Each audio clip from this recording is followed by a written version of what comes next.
బాలనటిగా కెరీర్ని ప్రారంభించి అతి చిన్న వయసులోనే హీరోయిన్గా మారి తెలుగు తమిళ భాషల్లో అగ్ర హీరోల సరసన నటిస్తూ తనకంటూ ఒక ప్రత్యేకమైన స్థానాన్ని సంపాదించుకున్న హీరోయిన్ హన్సిక. ఈమె మన తెలుగు ఆడియన్స్కి దేశముదురు అనే చిత్రం ద్వారా పరిచయమైంది. కానీ అంతకుముందు ఆమె హిందీలో హృతిక్ రోషన్ హీరోగా నటించిన కొయి మిల్ గయా అనే చిత్రంలో బాలనటిగా నటించింది. ఆ తర్వాత పలు హిందీ సినిమాల్లో బాలనటిగా నటిస్తూ కమర్షియల్ యాడ్స్లో కూడా ఆమె చిన్నతనంలో బాగానే కనిపించింది. ఇక ఆ తర్వాత దేశముదురు చిత్రంతో హీరోయిన్గా కెరీర్ని మొదలుపెట్టి తొలి సినిమాతోనే సూపర్ హిట్ని అందుకొని అతి తక్కువ కాలంలోనే స్టార్ హీరోయిన్గా మారింది.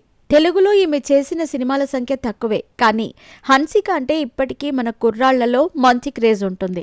ఇకపోతే ఈమె 2022వ సంవత్సరం డిసెంబర్ నెలలో సోహైల్ అనే వ్యక్తిని పెళ్లి చేసుకున్న సంగతి అందరికీ తెలిసిందే.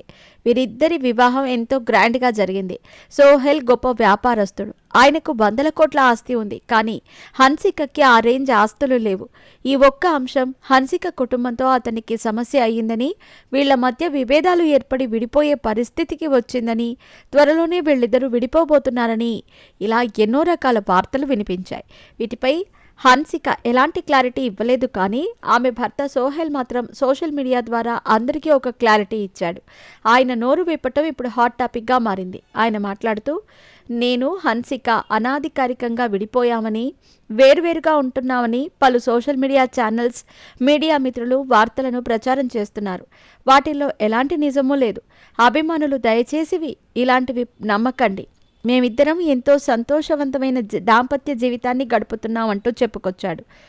సోషల్ మీడియాలో ప్రచారమయ్యే వార్తలు సినీ సెలబ్రిటీల వ్యక్తిగత జీవితాలను ఎలా డిస్టర్బ్ చేస్తుందో మనం అందరం ఇక్కడ చూడొచ్చు.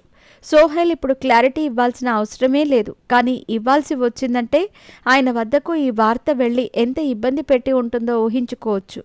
ఎన్ని విధాలుగా కంట్రోల్ చేయాలని చూసినా ఈ సోషల్ మీడియాలో ఇలాంటి వార్తలు ఆగటం లేదు.